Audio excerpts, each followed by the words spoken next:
first of all, we'd like to thank our esteemed opponents, NYU University and Bickle and Brewer Foundation, for this amazing opportunity to represent our school and our team. Now on to the debate. The negative must prove that, military operations are justified. This narrows the debate into specific NATO policies rather than making it around an abstract discussion of whether the war is good or bad. This boils down to two questions. I think this debate, this debate boils down to two questions. Can COIN succeed in Afghanistan, and do NATO operations prevent a collapse of the humanitarian aid infrastructure?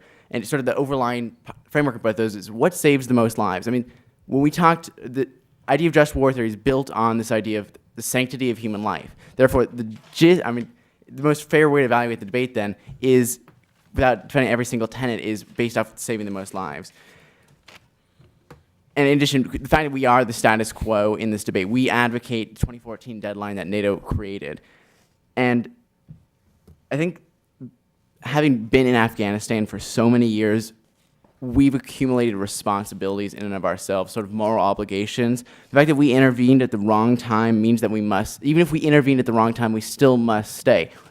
By occupying a country for 9 years, you accumulate moral responsibilities, such as if you've built up their humanitarian infrastructure, regardless whether that was just, it's still justified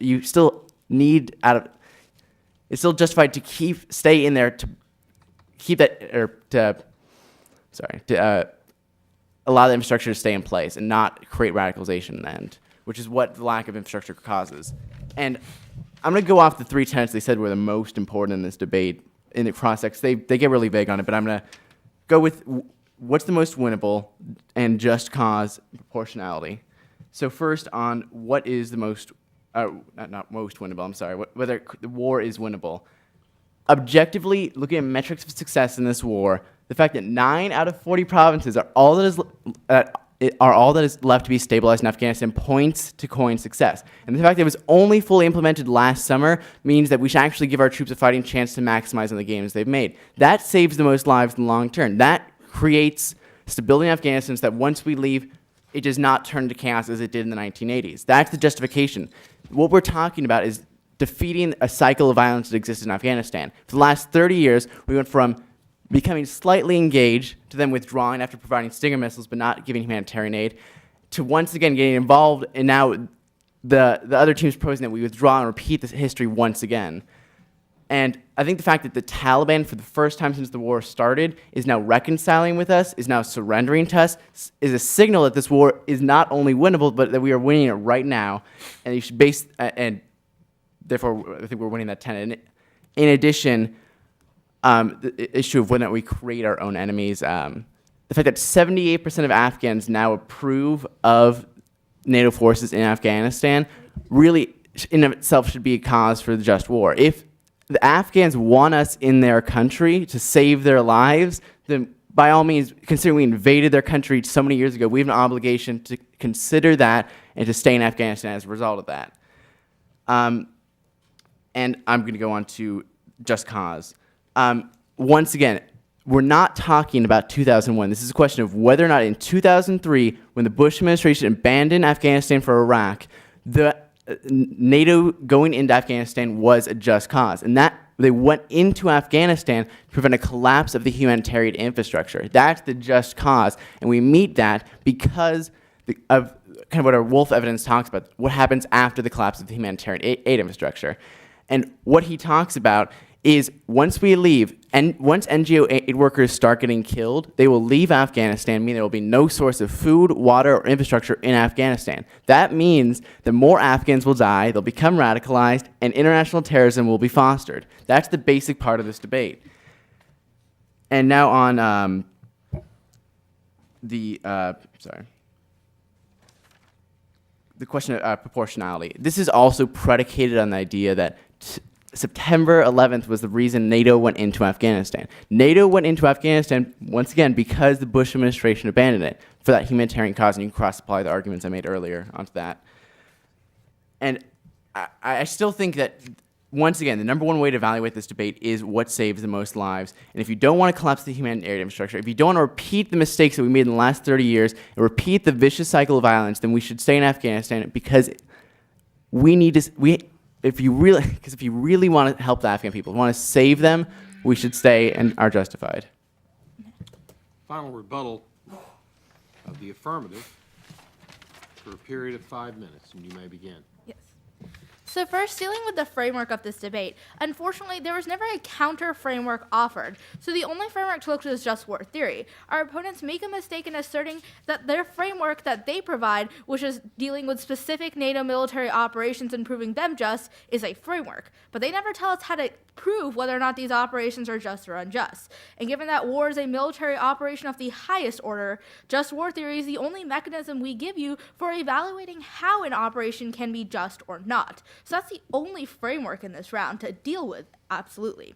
So then let's go to the first part of just war theory, which is a legitimate authority. This has been uncontested in the round, and given that it has been already flowed to the affirmative side. So we already have one tenet that NATO isn't meeting. So on that basis, out of the 6, since they're not meeting one itself, that shows that these operations aren't going to be justified. But furthermore, there are even more problems with NATO's military operations. Secondly, dealing with a just cause, our opponents make the mistake of ignoring the fact that there are only about 50 al-Qaeda members who are actually in Afghanistan, whereas the bulk of the al-Qaeda fighters, where the September 11th attacks originated from, were in Pakistan in the first place. So they never actually give you a cause, just or unjust, for us going into Afghanistan or NATO going into Afghanistan, given as they say it wasn't September 11th, so they never tell us what it is. So on that basis, there's not even a cause given to us for NATO operations. Then moving on to the just intent. Again, this is another one of the issues that has not been contested in the round. That's another tenet that NATO isn't meeting and that the negative never brings up. Fourth, going to the winnability argument, which is one of the other more important arguments in terms of the just war theory. The problem is that they say that NATO has pushed back their deadline to 2014. This has two implications. First, the fact that they need to push back their deadline shows that they're not winning the war and they're continually needing more and more time.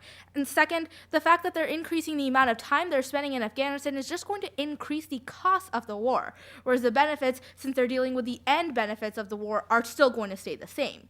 Another problem is that they never give you a definition of what winnability is, given that when we do take out troops in 2014, they're just going to come back to Afghanistan. There's going to be a Taliban situation there, but if we do keep the NATO presence, what's happening is we're turning Pakistan into a safe haven for terrorists and increasing the problem there. So NATO presence isn't solving anything, and it's not winning by any definition of anybody's success. So fifth, let's go to the cost-benefit analysis, another important issue in this round, which deals with the amount of civilian casualties, which they themselves say is one of the most important things to look to in the round. They never tell you why it's justified to kill innocent civilians, given that there's no military advantage that they're giving you or any type of other advantage to winning the war, which, as we pointed out, there is no way to win the war. The problem there is that these deaths are not unavoidable. So the fact is that NATO hasn't taken all of the necessary precautions to avoid these deaths. And as a result, NATO is unjustified in their military operations since they've been lax in protecting the citizens of Afghanistan. Another problem is that they say that the United States abandoned Afghanistan. But just as a side note, since they have the majority of the troops there and have since 2001, it's evident that that wasn't the reason. So that argument there doesn't make sense.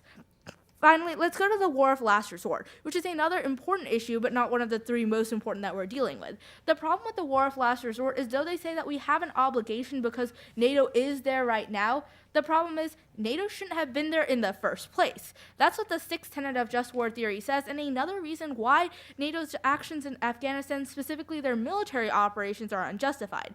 Based on this, if NATO had not intervened, and instead there had been Muslim troops or there had been negotiations with the Taliban who were willing to hand over Osama bin Laden at the beginning, things could have gone a lot better in terms of decreasing the costs, and the benefits would have stayed the same. So that's showing again how NATO military operations just made the situation worse.